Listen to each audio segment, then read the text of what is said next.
श्री हनुमान चिरंजीवी कैसे बने, कैसे वो कल की अवतार की मदद करेंगे। हिंदू कथाओं में आज भी जब सबसे शक्तिशाली योद्धाओं के चर्चे होते हैं तो सबसे पहला नाम हनुमान जी का लिया जाता है। ऐसा कहा जाता है कि हनुमान जी की शक्तियां अपार थी।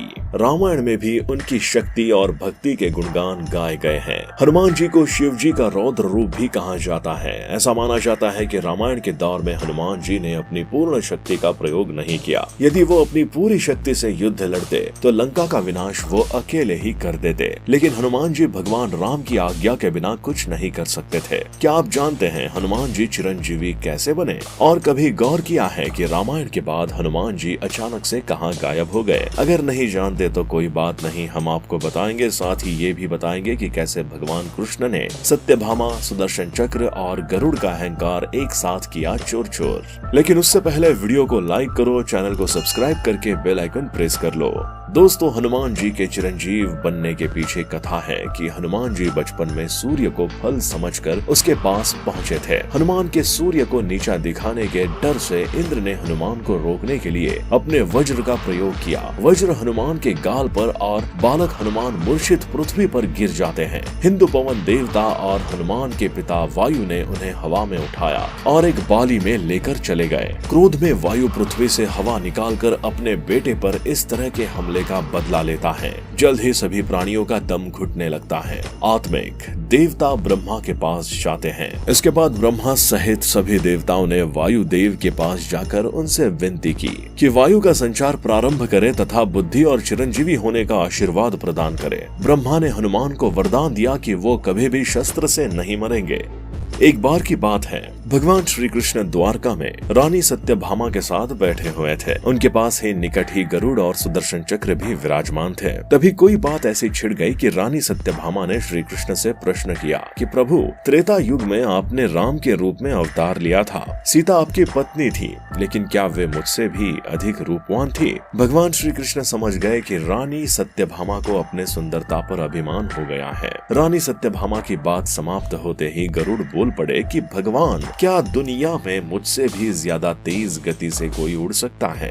इसके बाद सुदर्शन चक्र का भी अहंकार जाग गया और वे भी बोल पड़े कि प्रभु, क्या संसार में मुझसे भी शक्तिशाली कोई है? श्री कृष्ण समझ गए कि इन तीनों को अपने ऊपर अहंकार हो गया है। अब कुछ ऐसी लीला करनी होगी जिससे इन तीनों का अहंकार दूर हो सके। तब श्री कृष्ण ने फैसला किया और गरुड़ से बोले कि गरुड़, हनुमान को बुला लाओ। उनसे कहना कि भगवान राम माता सीता के साथ उनकी प्रतीक्षा कर रहे हैं।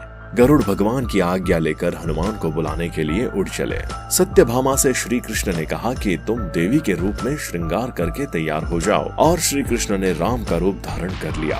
भगवान श्री कृष्ण ने सुदर्शन चक्र से कहा कि तुम महल के प्रवेश द्वार पर पहरा दो, और जब तक वे स्वयं किसी को न बुलाए तब तक किसी को महल में प्रवेश न करने दे। भगवान की आज्ञा लेकर सुदर्शन चक्र प्रवेश द्वार पर बैठ गए। उधर गरुड़ हनुमान जी के पास पहुँचे और प्रभु का संदेश सुनाया। उन्होंने कहा कि भगवान राम माता सीता के साथ द्वारका में आपसे मिलने के लिए प्रतीक्षा कर रहे हैं। आप तत्काल मेरे साथ चले, मैं आपको अपनी पीठ पर बैठाकर शीघ्र ही वहां ले जाऊंगा। हनुमान ने उनसे कहा कि आप चलो, मैं आता हूँ। गरुड़ ने मन में विचार किया कि हनुमान जी वृद्ध हो चले हैं, ये कैसे जल्दी पहुँचेंगे। हनुमान जी के कहने पर गरुड़ द्वारिका के लिए उड़ चले, लेकिन जैसे ही वो महल में दाखिल हुए, गरुड़ के होश उड़ गए। उनके सामने हनुमान विराजमान थे, जो उनसे पहले ही महल पहुंच गए थे।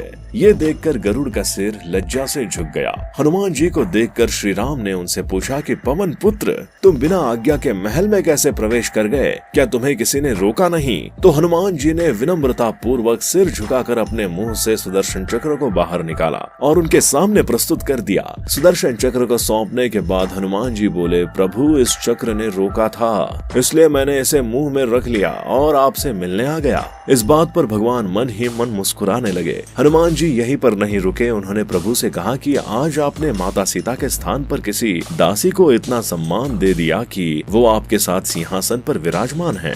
इतना सुनकर रानी सत्यभामा का भी अहंकार दूर हो गया। इस प्रकार भगवान श्री कृष्ण ने एक बार में ही तीनों का अहंकार समाप्त कर दिया था। तीनों भगवान के सामने लज्जित अवस्था में थे। सभी ने प्रभु से माफी मांगी और उन्हें बात समझ में आ गई।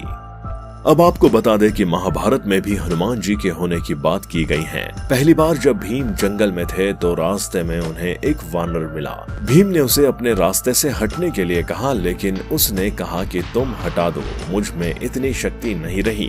तभी भीम ने अपनी पूरी शक्ति लगा दी, लेकिन उस वानर को हिला भी नहीं पाया। तभी भीम समझ गया कि ये कोई साधारण वानर नहीं है और भीम की मांग पर उस वानर ने अपना असली रूप दिखाया तो वो हनुमान जी थे। तब भीम को भी बहुत आश्चर्य हुआ था। हनुमान जी को देखते ही भीम की आंखें चौंधी आ गई। वो बस एकटक देखते रह गए। उन्हें यकीन नहीं हो रहा था कि सच में हनुमान जी हैं। असल में भगवान हनुमान जी भीम की शक्ति का घमंड तोड़ने के लिए आए थे। इसके बाद हनुमान जी अर्जुन के रथ पर उनका ध्वज बनकर पूरे महाभारत युद्ध में उनकी रक्षा कर रहे थे। जब हनुमान जी अंत में अपने असली रूप में आए और वहाँ से चले गए, उसके बाद उनका रथ कुछ ही क्षणों में राख का बन गया। तब श्री कृष्ण ने अर्जुन को बताया कि वो हनुमान जी थे जिनकी वजह से युद्ध में ये रथ नष्ट नहीं हुआ। अर्जुन को इस बात का यकीन ही नहीं हो रहा था। सिर्फ इतना ही नहीं, उसके बाद भी दुनिया के कई हिस्सों में हनुमान जी के होने की बात कही गई। चीन, इंडोनेशिया, कंबोडिया में भी हनुमान जी की अलग अलग नामों से कहानी सुनाई जाती है।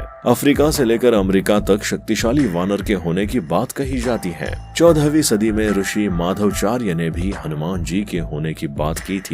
वहीं 17वीं सदी में तुलसीदास जी ने कहा कि हनुमान जी ने ही उन्हें रामायण का हिंदी अनुवाद करने के लिए कहा था। इसके बाद लोगों ने हनुमान जी को देखने और उनके होने का दावा किया था। इस तरह से आज भी लोग हनुमान जी के होने की बात करते हैं। लोगों का कहना है कि माता सीता ने ही अमरता का वरदान दिया था। हनुमान जी के बारे में ऐसा भी कहा जाता है कि एक बार जब हनुमान जी ने माता सीता को मांग में सिंदूर लगाते हुए देखा तो हनुमान जी ने इसका कारण पूछा। तब सीता माँ ने उन्हें बताया कि इससे भगवान राम की आयु बढ़ेगी। जब हनुमान ने ये सुना तो उन्होंने सोचा कि जब मांग में सिंदूर भरने से भगवान राम की आयु बढ़ती है तो क्यों न पूरे शरीर में ही सिंदूर लगा लिया जाए। और तब से हनुमान जी पूरे शरीर पर सिंदूर लगाने लगे और यही प्रथा चली आ रही है और इसलिए आज भी हनुमान जी की मूर्ति को सिंदूर लगाया जाता है। आपको वीडियो कैसी लगी हमें कमेंट बॉक्स में बताएं। साथ ही वीडियो पसंद आई है तो इसे लाइक करके अपने दोस्तों के साथ जरूर शेयर करें और ऐसी ही वीडियोस को देखने के लिए चैनल को सब्सक्राइब करके बेल आइकन प्रेस करना ना भूलें।